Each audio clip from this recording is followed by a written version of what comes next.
Sir very warm welcome आपका हमारे DMA family में। आप सेकंड टाइम हमारे यहाँ आए हैं और हमें बहुत अच्छा लगा। तो क्योंकि पहली बार मैं जब आपसे मिला तो मैं बहुत छोटा था, तो उस टाइम मतलब उतनी समझ नहीं रहती है।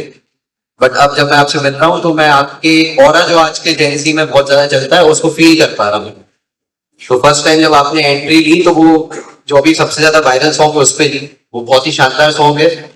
और उस पर ऐसा लगता था कि खुद अक्षय खन्ना नहीं, आपकी एंट्री होना जरूरी है। तो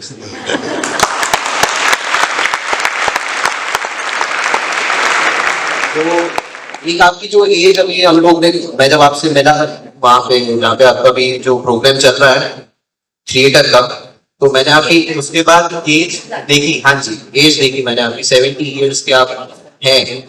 और ऐसी फिटनेस 70 ईयर में होना बहुत बड़ी बात है। कहाँ से 72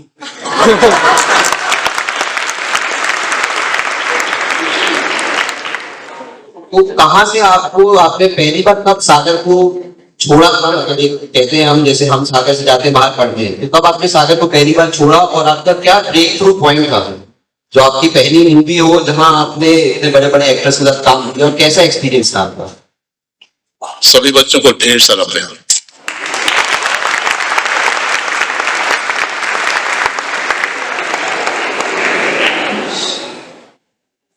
मैं जब यहाँ 7वीं क्लास पढ़ता था तभी मेरे मन में बड़े बड़े विचार आया करते थे। बड़े बड़े विचार ऐसे कि मुझे साधारण जीवन नहीं जीना है, मुझे कुछ बड़ा बनना है, बड़ा आदमी बनना है। और बड़ा आदमी कैसा? नेताजी सुभाष चंद्र बोस, महात्मा गांधी, रविन्द्रनाथ टैगोर, इस तरह का कोई बड़ा आदमी बनना चाहता था। उसकी वजह यह थी कि हमने इनकी आत्मकथाएं पढ़ी थी, इनकी मैंने जीवनियां पढ़ी थी, और उनसे मेरे दिमाग में इंस्पिरेशन बनती रहती थी। सो वो इंस्पिरेशन लेके मतलब एक बार मुझे गांधी जी की पूरी आत्मकथा पढ़ने को मिल गई, सत्य के प्रयोग। पता नहीं आप लोगों ने पढ़ी है कि नहीं। अगर नहीं पढ़ी है तो मैं आप लोगों से एक गुजारिश करना चाहूंगा कि आप उन कैरेक्टर्स की, उन महापुरुषों की जीवनियां जरूर पढ़ें जो आपको इंस्पायर करती हैं, जो आपके आइडियल्स हैं।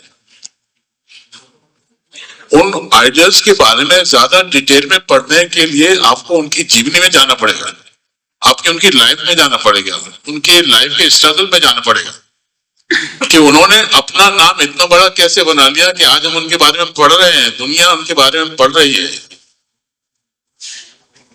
तो जब हम पढ़ रहे हैं उनके बारे में, तो ऐसा क्या वक्त आ सकता है कि लोग हमारे बारे में इसी तरह से पढ़े जैसे हम उनके बारे में पढ़ रहे हैं? ये जो थॉट है इसने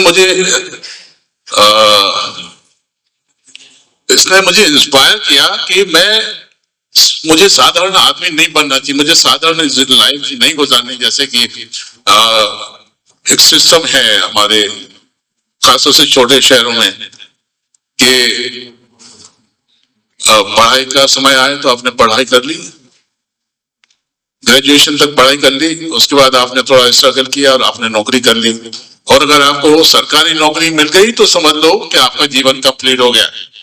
सरकारी नौकरी को इतना बड़ा अचीवमेंट मानने लगे थे लोग उस समय, अभी तो थोड़ा सा फर्क आ गया है। इतनी बड़ी अचीवमेंट मान लेते थे कि बस जैसे ही सरकारी नौकरी मिली बस सबका हो गया कंप्लीट। और नौकरी मिली, शादी कर ली बढ़िया से, शादी कर ली, बच्चे हो गए बढ़िया से, बच्चों को बड़ा करने में बाकी समय निकल गया, बच्चों की शादियां करा दी, वो भी एक बड़ी मतलब उपलब्धि होगी कि मैंने बच्चों की शादियां करा दी। उसके बाद बच्चों के बच्चे हो गए, आप उनको बच्चों के बच्चे खिलाते हुए आपका जीवन समाप्त हो गया। ये पता नहीं एक क्लैरिटी के साथ मेरे दिमाग में चलता था कि मुझे अपने बड़े भाई जैसा नहीं बनना है, मुझे बड़ा आदमी बनना है। और जब मैं इनकी जीवनियां पढ़ता था तो निष्कर्ष ये निकला मेरा कि इन सभी ने अच्छी पढ़ाइयां की हैं, और बड़े बड़े संस्थानों में पढ़ाइयां की हैं, चाहे वो नेताजी सुभाष चंद्र बोस हों, चाहे रविन्द्रनाथ टैगोर हों या महात्मा गांधी हों, ये तो बैरिस्टर बने। इसके बाद एक छोटी सी घटना हुई। 5वीं क्लास जब मैं था, तो उस समय हमको एक गांधी जी के संस्मरण पढ़ाए जाते थे, उनकी आत्मकथा के सत्य के प्रयोग की किताब, जिसमें कई संस्मरण बहुत अच्छे थे।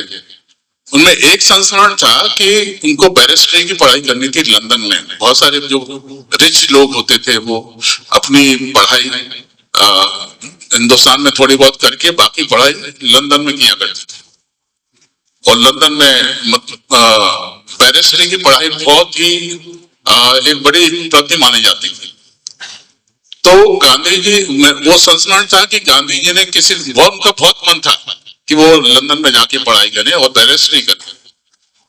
तो उन्होंने कई बार बहुत कोशिश करके भी इस तरह की स्थितियां नहीं बन पाई। आपने इतनी सारी मूवीज करी है, आपकी कौन सी एक मूवी आपको बहुत पसंद रही और उसका एक डायलॉग हमें सुना दीजिए। अरे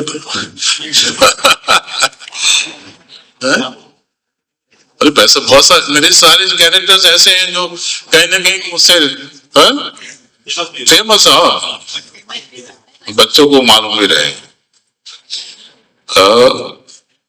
कई मूवीज है मेरी, जो जैसे प्रेम ग्रंथ एक मूवी आई थी, या बैंडेड क्वीन एक मूवी आई थी, विरासत आई थी जिसका डायलॉग मैंने पिछली बार देखा आया था। फिर आगे सत्या भी आई है, ओ माय गॉड भी आई है।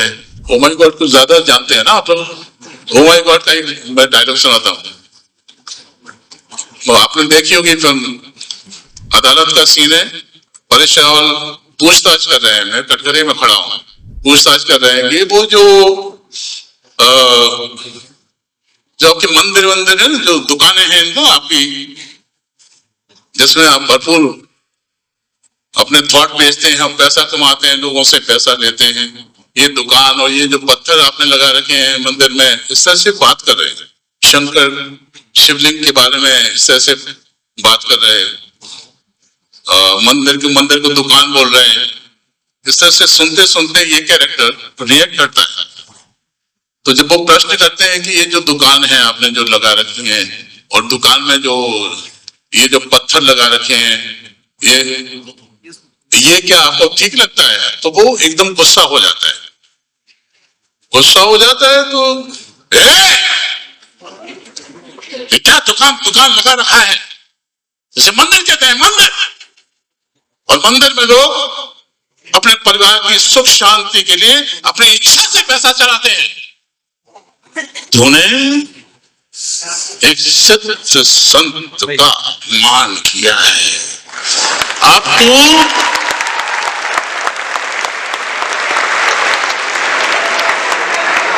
तूने एक सत्य संत का अपमान किया है। अब तो इस धरती पर रहने लायक नहीं है। नमस्ते।